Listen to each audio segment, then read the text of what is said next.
ETF index mutual funds నేర్చుకుని stock మార్కెట్లో రాణించాలనుకుంటున్నారా? వెంటనే ఈ నెంబర్కి కాల్ చేయండి.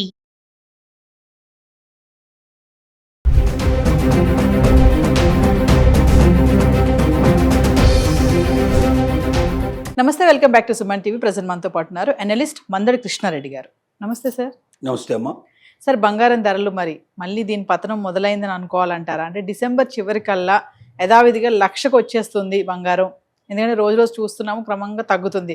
ఓకే, ఎగిసిపడినటువంటి ఈ ధర 1,30,000 దాటిన ధర ఒకేసారి ఇప్పుడు మెల్లమెల్లగా తగ్గిపోతుంది. అంటే పతనం స్టార్ట్ అయింది అనుకోవచ్చా? ఫ్యూచర్లో ఎలా ఉండబోతుంది అంటే మీరు చాలా వీడియోలు చెప్పారు, ధర తగ్గడం పెరగడం అనేది ఎవరు నిర్ణయించారని చెప్పేసి. అంటే కొంతమంది నిపుణులు చెప్పేది ఏంటంటే తగ్గే ఛాన్సెస్ ఉన్నాయి అంటున్నారు. మరి డిసెంబర్ చివరికల్లా 1,00,000 వరకు వచ్చేస్తుందా అంటే రీజన్స్ ఏంటి అంటే?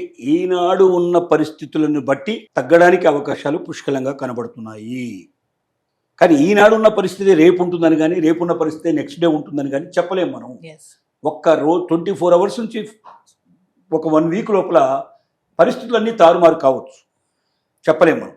ఇప్పుడున్న పరిస్థితిని బట్టి ఎందుకు అంచనాలు వేస్తున్నారంటే, నెంబర్ 1, పసిడి ధర తీసుకున్నా, మనం వెండి ధర తీసుకున్నా గత 15-20 రోజుల లోపల ఈ వంతులోనే వచ్చినటువంటి మార్పులు మనం గమనీయంగా గమనిస్తున్నాం. 1,50,000 దాకా టచ్ అయినటువంటి బంగారం ఇవాళ మనకు 1,20,000 పైన పక్కన నడుస్తుంది. 1,30,000 పైన పోయినట్టు బంగారం 1,20,000 అంటే ఒక 10,000 రూపాయలు సుమారుగా తేడా. ఒక వారం 10 రోజుల్లోనే 10,000 రూపాయల డిఫరెన్స్ కనబడుతుంది. అలాగే 1,80,000 దాకా పోయినటువంటి వెండి 1,50,000 దాకా వచ్చే పరిస్థితి ఏర్పడుతుంది. 30,000 రూపాయలు దాదాపు డిఫరెన్స్ కనబడుతుంది. ఎందుకు ఇలా జరిగిందని ఒకసారి అంచనాలు వేసుకుంటూ వస్తే, ముఖ్యంగా డాలరు పటిష్టంగా తయారు కావడం, అమెరికన్ బ్యాంకులు వడ్డీ రేటుని తగ్గించకుండా ఉన్నటువంటి పరిస్థితులు ఉండడం. ఎందుకంటే అక్కడ వడ్డీ రేటు తగ్గి ఉన్నాయి. వడ్డీ రేటు పెంచితే ఆటోమేటిక్గా బంగారం అంతా వడ్డీ రేట్లు ఇప్పుడు అక్కడ పెరిగి ఉన్నాయి కాబట్టి బంగారం డబ్బులు అంటే బంగారం బదులుగా బ్యాంకుల్లో పెట్టుకోవడానికి చాలా మంది సిద్ధపడుతున్నారు. వడ్డీ ఎక్కువ ఉంటే బ్యాంకుల్లో పెడతారు వాళ్ళు, మనలాగా దాన్ని బయట పెట్టరు. ఎందుకంటే 2%, 3% ఎక్కువ వస్తే వాళ్ళకు చాలా సంతోషమైన విషయం అక్కడ. ఎందుకంటే అది ట్యాక్సెస్ ఎక్స్ట్రా పడవు దానికి. వాళ్ళు బయట ఉన్నా లోపల ఉన్నా ఒకటే, వాళ్ళకి డబ్బులు 2 రకాలు చూపించరు వాళ్ళు. అక్కడ 0% అసలు బ్లాక్ అమౌంట్ అనేది ఉండనే ఉండదు. 100% వాళ్ళ దగ్గర ఉన్న ప్రతి రూపాయి ప్రభుత్వానికి తెలిసే ఉంటుంది. కాబట్టి వాడు బ్యాంకులో పెట్టినా ఇంకెక్కడ పెట్టినా వాడు భయపడాల్సిన అవసరం ఉండదు. ఒక 2% ఎక్కువ లాభం వచ్చినా బ్యాంకులో పెట్టడానికి ఎప్పుడు ప్రిఫరెన్స్ ఇస్తాడు. ఎందుకంటే బ్యాంకులో డబ్బు అంటే 100% 100% గ్యారంటీగా ఉండేటువంటి సొమ్ము కాబట్టి. మూడోది ఏమవుతుందంటే, డాలర్ కూడా పతనం కాకుండా చాలా బలంగా ఉండటం వల్ల కూడా బంగారం రేటు తగ్గిపోవడానికి కారణమవుతుంది. ఇలాగా ఒకటొక్కటి మనం చెక్ చేసుకుంటూ వస్తే, ముఖ్యంగా స్టాక్ మార్కెట్లు చాలా పటిష్టంగా ఉన్నాయి. కాబట్టి దాని వైపు డబ్బులంతా కూడా స్టాక్ మార్కెట్లో పెట్టే ప్రయత్నం చేస్తున్నారు. బంగారానికి తక్కువ ప్రిఫరెన్స్ ఇస్తున్నారు. ముఖ్యంగా రియల్ ఎస్టేట్ కొంచెం పుంజుకోవడం మొదలుపెట్టింది. ఇవాళ చూస్తున్న రికార్డు ప్రకారం చూస్తే త్రైమాసికం గత 3 నెలల్లో భారతదేశం లోపల 25% సుమారుగా గత 3 నెలలతో పోలిస్తే ఈ 3 నెలల్లో 25% అమ్మకాలు పెరిగాయి. అంటే గత సంవత్సరంతో పోలిస్తే కాదు, ఈ సంవత్సరం పడిపోయిన రేట్ల నుంచి ఇంకో 25% ఇప్పుడు పైకి వచ్చింది. అంటే 25% మంది షిఫ్ట్ అయినట్టు లెక్క.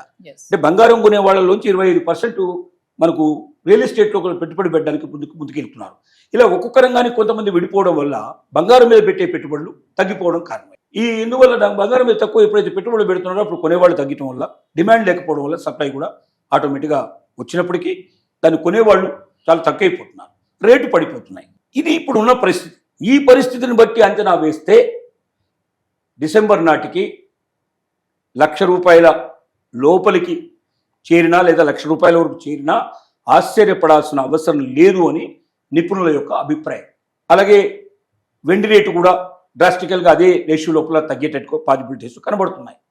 కానీ ఇందులో ఏదైనా భిన్నంగా ప్రయాణం చేస్తే స్టాక్ మార్కెట్లో గబుక్కున కూలిపోయినా బంగారు రేటు పెరిగే అవకాశాలు ఉంటాయి. డాలర్ రేటు బాగా పడిపోయినా బంగారు రేటు బాగా పెరిగే అవకాశాలు ఉంటాయి. అలాగే మనకు బ్యాంకు రేట్లు ఒకవేళ తగ్గిపోయినా, వడ్డీ రేట్లు తగ్గిపోయినా, అమెరికాలో బ్యాంకు వడ్డీ రేట్లు తగ్గినా ఇది పెరిగిపోయే అవకాశాలు ఉంటాయి. ఇలాగా రియల్ ఎస్టేట్ ఒకవేళ మళ్ళీ పడిపోతే కూడా బంగారు రేట్లు పెరిగిపోయే అవకాశాలు ఉంటాయి. కాబట్టి ఏ కారణం చేత ప్రపంచంలో ఏ మూలన యుద్ధాలు బయలుదేరినా ఆటోమేటిక్గా బంగారు రేటు పెరిగిపోయే అవకాశాలు ఉంటాయి. కాబట్టి ఏది జరుగుతుందో మన చేతిలో లేదు.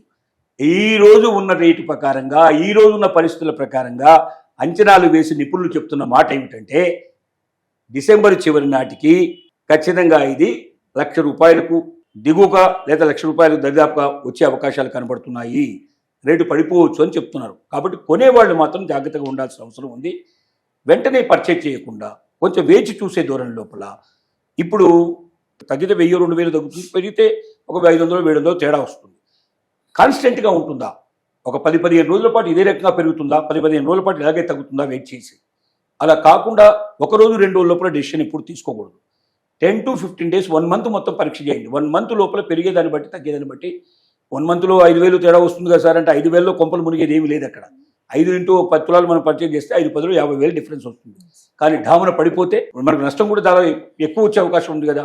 కాబట్టి వెయిట్ అండ్ సీ, ఇంకా కొంతకాలం వెయిట్ చేసి కాన్స్టెంట్గా పెరగడం కానీ కాన్స్టెంట్గా తగ్గడం కానీ ఉన్నప్పుడు మనం దాన్ని దృష్టిలో పెట్టుకొని ఇంకా పెరుగుతుంది తగ్గుతుంది ఆలోచన రావడానికి అవకాశం ఉంది తప్ప వారం 10 రోజులు 15 రోజులు తేడాన్ని బట్టి ఎప్పుడు కూడా బంగారం పర్చేజ్ చేయకూడదు.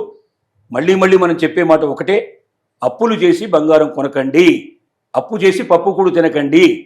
ఖచ్చితంగా మీరు మీ దగ్గర ఉంటే డబ్బు మాత్రం బంగారం మీద ఇన్వెస్ట్ చేయండి.